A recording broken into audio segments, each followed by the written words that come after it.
દાહોદ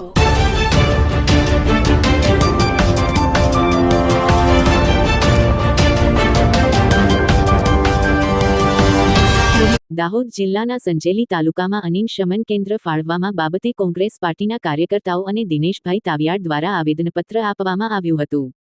પ્રાપ્ત માહિતી અનુસાર સંજેલી તાલુકો આદિવાસી બાહુબલી વસ્તી ધરાવતો તાલુકો છે। લગભગ 56 ગામો અને 1 લાખ વસ્તી ધરાવતો તાલુકો છે। છાશવારે બનતી આગની ઘટનાઓના કારણે નુકસાન થાય છે, જીવનનું જોખમ પણ ઊભું થાય છે। હાલમાં જ સંજેલી તાલુકાના તકડા મહુડી ગામમાં એક મકાનમાં શોર્ટ સર્કિટના કારણે આગ લાગતા આખું મકાન ઘરવખેરી સાથે બળીને ખાખ થઈ ગયું હતું।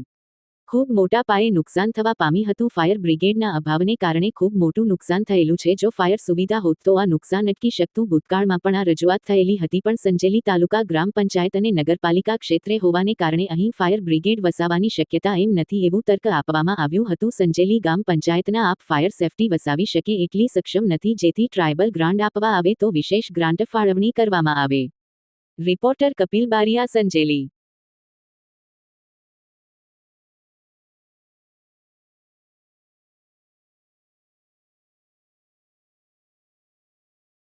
દિવસ પહેલા જ સંજેલી તાલુકાના તરકડા મહુડી ગામની અંદર એક મકાન શોર્ટ સર્કિટને કારણે એક મકાનની અંદર આગ લાગી અને આખું મકાન બળીને ભસ્મ થઈ ગયું। સંજેલી તાલુકાની અંદર ફાયર બ્રિગેડ ન હોવાને કારણે છાસવારે આવી ઘટનાઓ ઘટે છે, પણ તેમાં ઘણું મોટું નુકસાન થાય છે। આજે અમે તાલુકા વિકાસ અધિકારી સંજેલીના મારફતે ગુજરાત રાજ્યના મુખ્યમંત્રીને એક લેખિત રજૂઆત કરી છે કે સંજેલી તાલુકાને ફાયર સ્ટેશન આપવામાં આવે।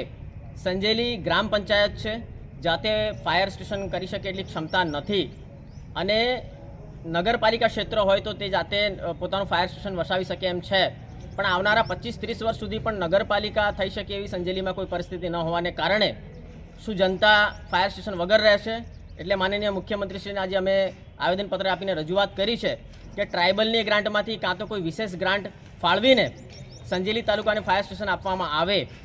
સંજેલી તાલુકાના ધારાસભ્યશ્રી 3 ટર્મથી ચૂંટાયેલા છે, સાંસદ પણ 3 ટર્મથી ચૂંટાયેલા છે। સંજેલી તાલુકા પંચાયતનું પોતાનું વિશેષ બજેટ હોય છે, છતાં પણ પ્રાથમિક સુવિધાઓ જેવી કે આ ફાયર સ્ટેશનની સુવિધાઓથી સંજેલી તાલુકો વંચિત છે। દાહોદ જિલ્લો એ આદિવાસી બાહુલ્ય વિસ્તાર ધરાવે છે, જ્યાં એરપોર્ટની કોઈ જરૂર નથી, છતાં પણ 392 કરોડ જેટલા માતબર રકમ એરપોર્ટ માટે ફાળવી દેવામાં આવે છે।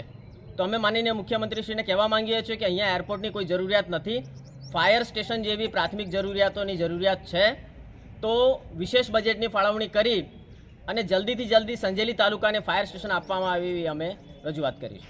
આપનું નામ? જય સંગાડા।